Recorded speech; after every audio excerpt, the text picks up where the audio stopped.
thing that raised some eyebrows with people is when I dropped the information about Quincy Jones. I let the chips fall wherever they fall. That's right. This dude was one of the ones responsible. He had a magazine financed by Warner Brothers and the rest of them. He set up rings in Hollywood. Last but not least, when Tupac came to Hollywood, it was the homosexual ritual. This is where the homosexuals came out against it, but I didn't mind. I wasn't talking about homosexuals. I'm saying there's a homosexual ritual that they go through in the Illuminati secret societies. They should go to jail for life. And Quincy Jones should probably go with him. But considering how old they are. I want to get to some breaking news. Multi-Grammy award-winning producer, composer, and multimedia entrepreneur Quincy Jones has died. And the 91-year-old's career ranged from producing Michael Jackson's Thriller to doing collaborations with Frank Sinatra and Ray Charles. You name the big shot in the music industry, he's been there.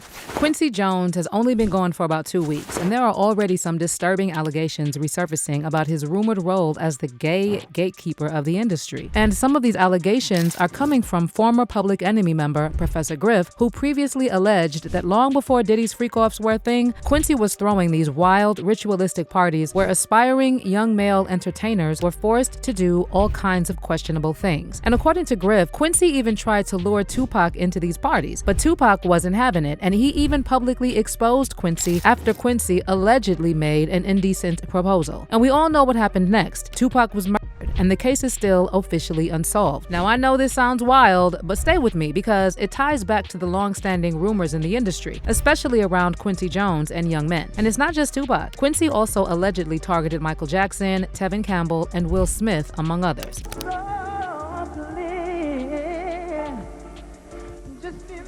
Tevin singing for Uncle Quincy. Yeah, we'll get back to it. Okay. And now some old interviews with Professor Griff have resurfaced where he spilled some more details about Quincy's rumored gay rituals. And keep in mind that this isn't just about sexuality, but rather about power, control, and humiliation. These rituals are allegedly a method used by the industry's elite to test and dominate up-and-coming artists. So is it possible Tupac's refusal to play along made him a target? What exactly did Professor Griff reveal about Quincy's rumored gay rituals? Let's get into it. So when I mentioned that about it marrying itself on to hip-hop, they said, well, can you prove it? Yeah. Go back and go online and read where Tupac said he was asked by Quincy Jones to in the act. For years now, rumors have been flying around that the late Quincy Jones was one of the original gatekeepers in the music industry, with some sources even claiming that Quincy allegedly targeted young male artists at his private parties. Word on the street is that Quincy Jones used to throw these wild parties for top industry figures, and these parties supposedly served as a way for higher-ups to take advantage of young male artists and actors. Aspiring talents were allegedly brought in under the promise of a big audition with powerful execs, only to find themselves in compromising situations. And we're not talking small names here. Some big stars have been rumored to be caught up in this. Let's start with 90s R&B star Tevin Campbell. Back in the day, Tevin Campbell was on fire. Industry heavyweights and label executives were hyping him up as the next big thing, putting him in the same league as legends like Michael Jackson and Stevie Wonder. Michael told me that when he hears you sing, he thinks of himself a lot. I don't know if he mentioned this to you. And you've been compared, Michael thinks that, and a lot of people compare you to Michael. They compare you to Stevie. What do you think about the comparisons? Well, Michael is, he's had a lot of success, just like Stevie. And I always say I would like to have, the success that they've had, but I wouldn't want to have the same style. I want to be Tevin Campbell. Yeah, that's a good idea. Tevin got his start in music very early thanks to his mom's involvement in a local church choir. He started singing gospel songs, first in the choir, then as a soloist. And at just 12 years old, he wowed jazz singer Bobby Humphrey at a showcase, which led to him performing at a taped event in Manhattan. His performance caught the eye of manager Benny Medina, and from that point on, Tevin's fate was sealed. Medina immediately jetted to Texas, signed him up, and the family packed their bags for LA. By the way, let's not forget that Benny Medina's got his own dark allegations hanging over him. Back in 2004, actor Jason Dotley claimed in an interview with The Advocate that Medina invited him and a friend over only for things to take a disturbing turn. According to Jason, Medina forced him onto a bed and tried to grape him. Jason's friend even backed up the story, saying he walked into the bedroom to find Medina on top of Jason. Now going back to Quincy, word on the street is that Benny Medina handed over a young Will Smith to Quincy Jones, who was supposedly running the show at those infamous industry parties. And here's where it gets even wilder. MC Shan, who was actually in the running for the Fresh Prince role before Will Smith got it, claimed that Benny Medina came at him with an indecent proposal. And Shan even hinted that Medina had messed with Tevin Campbell. I'm just saying that I know what happened with Tevin Campbell. Tevin Campbell was a nice little kid when I met him. Next thing you know, I just dodged that bullet because I knew what it looked like before he even tried to approach me with that. You know what I'm saying? And it's already known that Benny Medina has done things. It's not like I'm trying to throw dirt on a man's name. I'm just telling y'all what happened and how Shan's career went. Whoop. How you gonna tell Benny Medina? Oh my God, you know what I'm saying? Like I say, I showed the album cover yesterday on my Instagram. Benny Medina's name is on my album cover. Like, I'm not lying about this connection here. And I had to ask Ty, I said, why is Benny Medina's name on my album? I don't even know who this is. They were trying to mold me and shape me for that part of the Fresh Prince, but they were also trying to mold and for some other And look, all I say is I know what was going on and how on between Quincy and all them. Y'all stop acting like that some secret. So after Benny Medina brought Tevin to Quincy Jones, Tevin got the chance to work with some big names, and his first solo hit, Round and Round, was produced by none other than Prince himself. Tevin even started dipping into acting, landing a role in Prince's movie Graffiti Bridge and making a guest appearance on The Fresh Prince. So in 1991, 15-year-old Tevin made a huge splash with his debut album, Tevin, produced by Quincy Jones. It went platinum and even scored him a Grammy nomination. But behind the scenes, Tevin was allegedly already being pulled into those industry parties. From 93 to 95, he kept dropping hits with his second album, I'm Ready, giving us classics like Can We Talk and I'm Ready. Then came his third album, Back to the World, in 96, produced by none other than Diddy himself. But this project didn't come close to his earlier success. And by the time he released his fourth album in 99, featuring production from Quincy, Stevie J, and others, Tevin's career had cooled way down, with the album barely charting at number 88. So what happened? Why did Tevin's rise suddenly take a nosedive? Well, allegedly, those industry parties took a major toll on him, breaking him down mentally, emotionally, and spiritually. In 1999, Tevin was arrested in a sting operation for allegedly soliciting an indecent act from an undercover officer in California. And after that, Tevin faded from the spotlight, and his career never bounced back. Years later, Jaguar Wright touched on Tevin's struggles in one of her viral interviews, saying he, like many young stars before him, faced issues with substances after being exploited at those industry parties. If you actually knew what they do to children, how does a boy with a voice like that had the records that he had that could have easily transformed into one of the greatest male vocals of all time, end up tooting himself for and change on Hollywood Boulevard? How does that happen with a gift like his? Morals. Money over morals? What morals? It's the music industry. Where the wait, what morals? No, I'm saying they're choosing money over morals. Listen to me. It's deeper than that.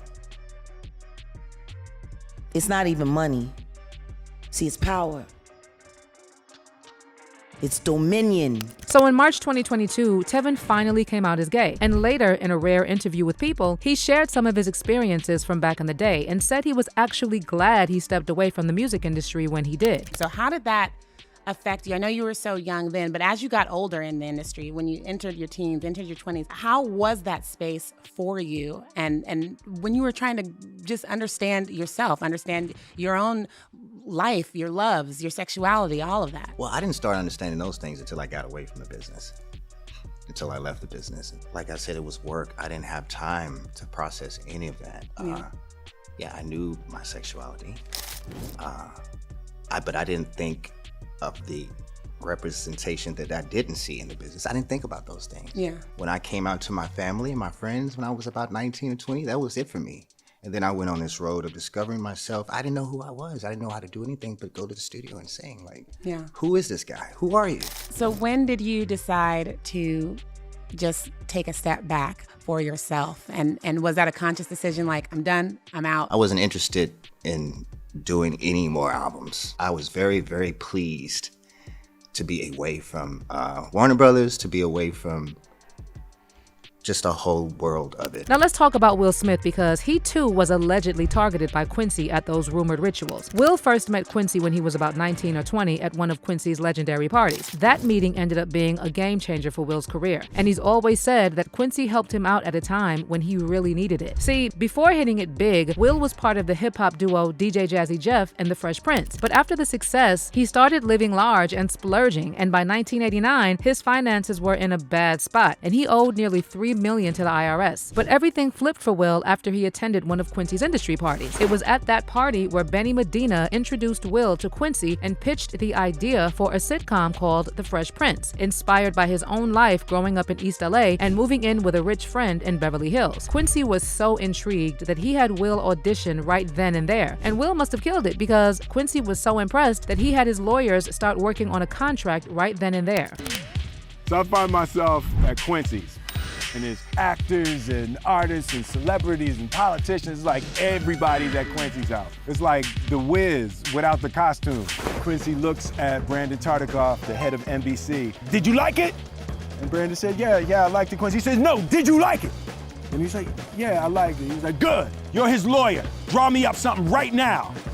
Damn, Quincy ordering other people's lawyers around. Like, that's his lawyer, Quincy. Leave that man alone. But see, over the years, there's been a lot of speculation about what really went down during Will's audition, with some sources claiming that Quincy might have been asking for more than just a performance. These rumors are linked to the ongoing speculation about Quincy's alleged role as a gay gatekeeper in Hollywood. And word on the street is that long before Diddy started hosting his freak-off sessions, Quincy was the one throwing secret parties where older executives allegedly took advantage of young stars. What's also interesting is that in his autobiography, Will actually mentions seeing Tevin Campbell at the same party the night Quincy made him audition for The Fresh Prince. Now, Tevin later denied that Quincy did anything non-consensual to him, but the rumors didn't stop there. Reports started circulating that Quincy allegedly tried something similar with none other than Tupac Shakur. So multiple industry insiders claim that Tupac, who was dating Quincy's daughter Kidada Jones, was planning to leave Death Row and sign with Quincy's label before he was tragically killed in 1996. But Tupac turned down Quincy's offer after Quincy allegedly made a move on him and tried to pull him into one of those ritual parties. This story supposedly came straight from Tupac himself during a lost interview with Angie Martinez for Vibe magazine. Some snippets of the interview are out there, but a large chunk of it is missing. See, the full interview was over 2 hours long, but Angie only aired about 12 minutes, and that sparked all kinds of rumors about what was really said in the parts we never heard. So when Billboard later asked Angie why she didn't air the whole thing, she said that she was worried that Tupac's comments might add more fuel to the already heated East Coast, West Coast drama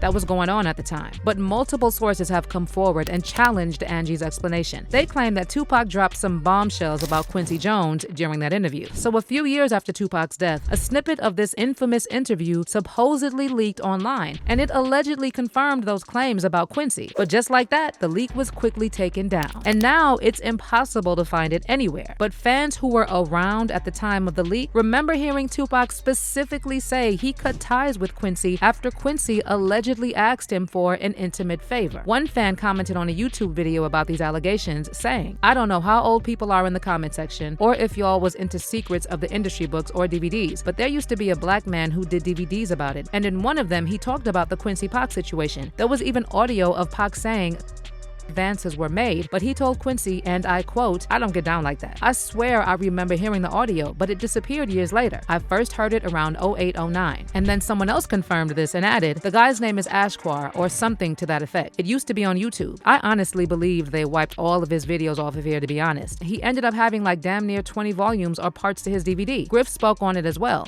On Tupac Resurrection, you can see the B-Day card Quincy Jones gave Pac. It had hearts on the card. Now, speaking of Professor Griff, some of his old interviews are making the rounds again, including this one where he alleged that Quincy Jones had multiple people taken out to keep them from spilling the tea on those rumored gay ritual parties. Griff claimed that Quincy ran a whole operation in Hollywood, pressuring young male artists to do certain things with older men in the industry. And then Griff threw Will Smith and Tevin Campbell into the mix before finally bringing up Tupac and saying he heard Pac talk about Quincy trying to make an inappropriate move on him too. Now, Quincy Jones is gone, and some fans are saying it's disrespectful to dig up all these old accusations when he can't even speak for himself anymore. But others believe that as long as there's even a small chance that these allegations are real, we gotta keep talking about it and exposing predatory people in the industry, no matter how legendary they are. But what's your take on all these allegations about Quincy Jones? Do you think Professor Griff was telling the truth about Quincy, Tupac, and those alleged gay rituals? Drop your comments below and don't miss out on this next story.